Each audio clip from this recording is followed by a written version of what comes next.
This is what I think about telling the wife. You really have to discern who you're doing it for. And if you're doing it for anybody other than you, you got work to do. But would you even do it for yourself? 10 years ago, I would have done it for myself to alleviate my guilt. Okay, but the guilt is something that you have to process internally. It's not something That's that you what have I'm to saying though. process 10 years externally. ago, I never told. Okay. Her and I didn't speak the same language. 10 years ago, I definitely would have told her because I felt like I owed a bunch of information to everybody else. And I thought that that was how I would alleviate my guilt. And then maybe like 6 years went by and I realized that I was the only one who was hyper-focused on it. Like none of it really changed. How do you think about it now? Now I think that you really have to discern who you're doing it for and why. I think that sometimes women in affairs all of a sudden kind of start to wake up and realize that they're not the first affair partner of this man and that the wife definitely is in the dark about it. And this guy is like a serial cheater, right? There, I almost think that there is a bit of, I don't know, kind of like a want and a need to come to this other woman and say, you know, I totally fucked up, but also I think you should be aware that your husband is not faithful to you. And that's it. I really like when somebody told me the story about how they had delivered the information in an anonymous way to the betrayed spouse. Because otherwise, like, I think if you're shining a flashlight on yourself, it's more about you than it is about them having the information. Like you're kind of wanting the woman to come to you and be like, oh my God, thank you so much for telling me the truth. Oh, you must be really honest. Like that person's opinion of you, whatever, like they're not going to hold the gold standard. You hold the gold standard as far as the opinion that you have of yourself and your own behavior. There are other cases, right? There is the case where the person does it so that the wife leaves the man, I guess. Yeah. Which is like the worst reason. So there's definitely, which is the worst reason. You do not want to manipulate somebody else into making a personal decision with your force, with your bad behavior. There's one girl in the community and it's really understanding like what emotion is guiding your behavior. And I think that for some of these women who do go to the wife, it's fear. They want to go to the wife and tell her because they fear that he will choose her, the wife, instead of the affair partner. So they try to eliminate that possibility by making the wife hate her husband. And what easier way to make a wife hate her husband than telling her that he isn't who she thought he was. Yeah, but that is like the worst case. Like that's the most unreasonable, unhealthy scenario that you can have. Then there is a scenario where you already mentioned, where you have the scenario of, I'm just like laying down all the scenarios. Then there's the other scenario, which you already mentioned, which is a scenario of a man being a serial cheater. And then here again, are you saying it to stay with him or are you leaving him and saying, hey, my fellow woman, my fellow wifey, my friend, whatever. It's like, hey, I know this is like your man, but he's cheating on you. You don't need to say I'm leaving him, but like with the intention to leave him, I would guess, because otherwise, why would you tell the wife anyway? For him, again, the same reason for him to come back to you. Yeah. Right.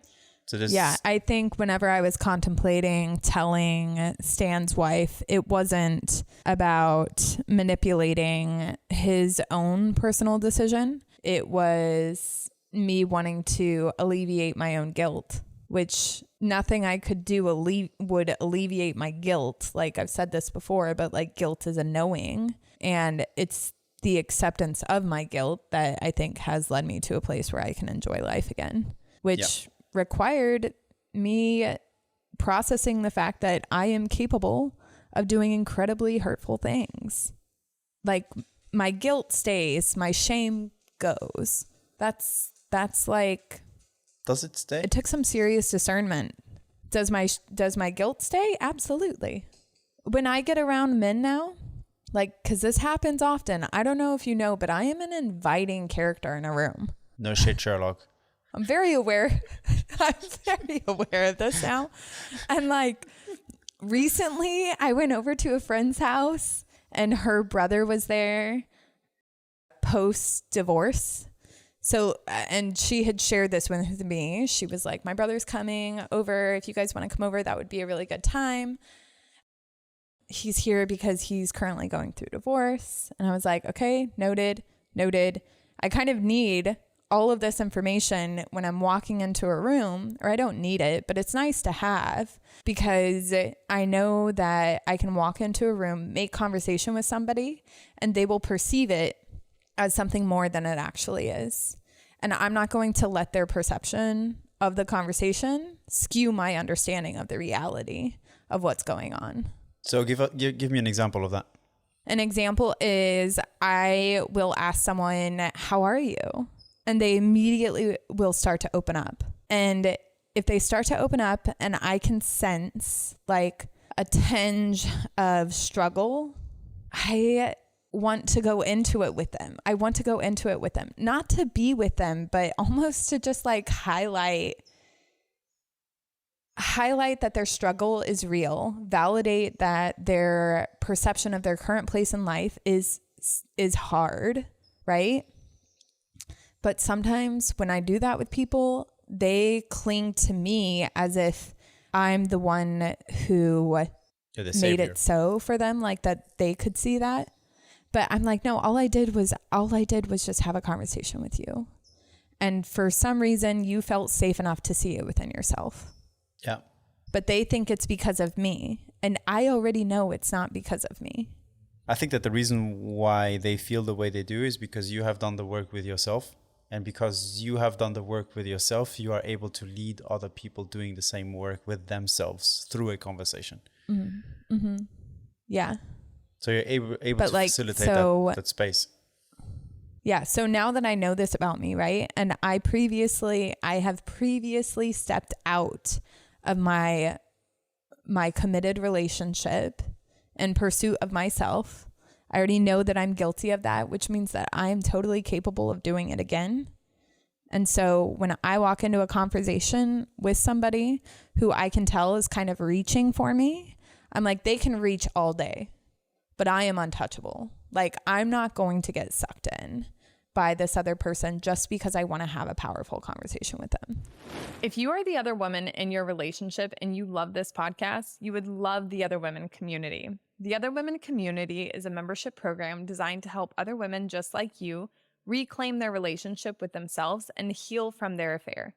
We provide a safe and supportive environment for you to open up and talk about your experiences. We give you the tools and resources you need to grow into an authentic, empowered individual.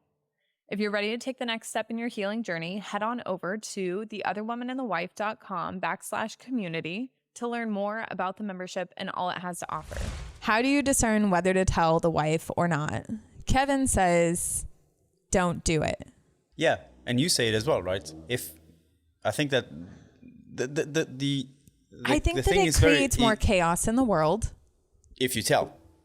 Yes, I think that usually whenever I'm trying to discern whether what I am going to do is going to create more chaos or peace, if I act on something that I want to do. Am I creating more chaos in the world or am I creating more peace with my personal behavior? Are you acting out of love towards that person that you are telling the message? Or are you acting out of... Correct. Guilt, shame, anything. Like if you think about the woo-woo stuff, opposite spectrums of the vibration scale. So it's like, are you telling it for them? Are you doing them a service or are you doing them a disservice? See, but I feel like some people would take that, right? Like my mind plays two sides. I am devil's advocate, right?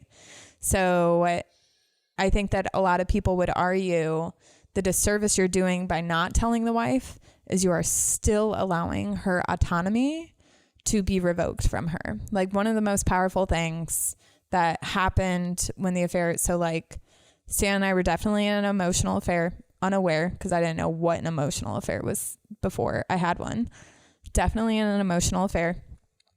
And then once it got physical, I moved out of the house that I had with my ex. And I realized the reason I did that was I realized that I was in a state where I was revoking the only power that another person on the planet had, which was the power of choice. And for me, that was really important because I think inside of my mind at that point, I was really trying to discern what power I even had in life, you know, like what was up to me, what wasn't up to me. And so when I realized that I was revoking somebody else's only power, I was like, oh, I have to like really sit with this, understand what the hell I'm doing and what I need to do next. And so some people would argue that by not telling the wife, you are contributing to abnormal use of love. I agree. Abuse. I agree. Yeah. The thing is, I don't think that the affair partner is then the person that should tell her.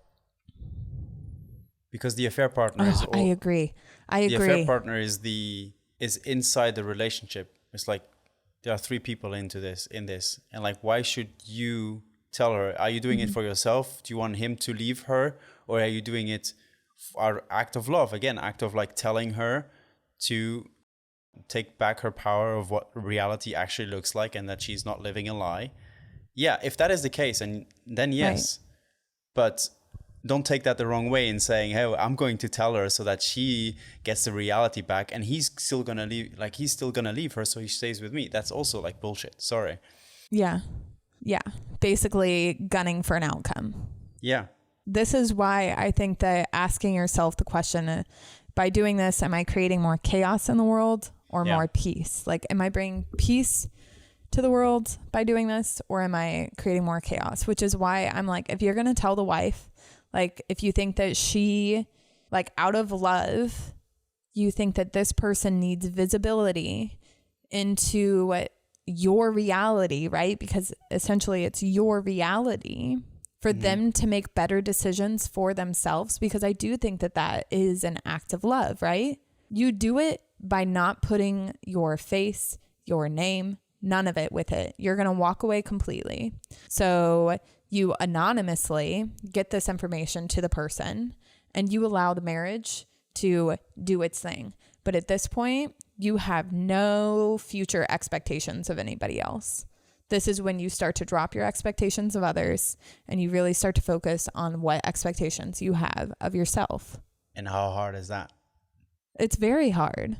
It's very hard because you are towing a line that you've never encountered and likely nobody has ever talked about. Yeah. I think that in this specific case, even if it's like is this creating more chaos or more love, the person has to remove herself in order to create the room and space and energy for it to be out of love without being attached to the counterparty. Because otherwise you're always going to be attached and there's always going to be a little devil behind your shoulder saying, hey, do it just so that he gets back to you. Hey, and then the angel is like, no, don't do it. You're going to destroy anything. And that really gets down to distilling your own fear, right? You have a fear that their marriage is going to exist without you in it. Yeah. So if you detach from that, right? Again, attachment. Right. If you detach from all possibilities, even the fact of like you being attached to him, you being attached that they are going to pursue their marriage or not, then you can do whatever you want. If it creates more love in chaos. But with attachment, it doesn't make sense. Less chaos. Yeah. Right. With attachment, you're still struggling to control the situation and you will not find peace in that. I think Stephen Bartlett, I heard it the other day on his podcast, so I did a TikTok on it and I was like, I just want to check if this statement is true or not. And the statement was, if you are struggling to control the situation, you will never find peace. And everybody like on TikTok came back with a resounding, yes, that is very true. And it was when I started to let go of control over the situation not deciding what was best for everybody else, only deciding what was best for me, that I really started to discover what like everyone was talking about whenever they were like, peace and happiness exist from within. Yeah. There's something in the woo land, which is basically attachment is one thing. The other one is when you give it too much importance, right? So attachment is one, like you are attached to it. The reason why you are attached to something is because you give it too much importance. And if you think about, let's just take the basic scenario, or actually we can take this basic scenario. You are so attached to something, you give it so much importance, you're giving it so much energy of yours, which is mental energy. You are basically constructing the forces to push you further and further away, because the natural law of life is that everything is in equilibrium, but you are pushing the forces to giving too much importance. So you are getting less and less of what you want. And you're not able to basically make decisions at that point in time. Like when are you ever able to make good decisions when you are attached to something so deeply that you want an outcome to be there? Or like when you are just attached to something that it gets you crazy. Kevin, I'm attached to myself though. You shouldn't. Why? You should be empty. Well, not you shouldn't. I'm not here to tell you shouldn't, but you shouldn't be attached to yourself. Because this is what hinders you to evolve, right? We are so attached to our characteristics. When I say myself, I guess, okay, so wait. When I say myself, I guess I should say my own experience. Again, the same. The purpose of life is to, like, this is what I believe, right? The purpose of life is to transfer karma to dharma. So all your lessons, your experiences become lessons. You're not attached to them once you have processed them. Once you have gone, once you have processed who you are, what you've done, what are all your experiences, you're not attached to them. You let them go because they are lessons. So you're not attached to your experiences anymore. You had experiences. You are not your experience. Ugh. Look at you just preaching the woo-woo gospel. Keep going. That's all I have to say. Because here, like when I think about that, actually, no, we're getting off track again. No, I think we're okay with the detachment. Is there anything else that we want to say about, should we tell the wife or not? Is there anything that you want to add?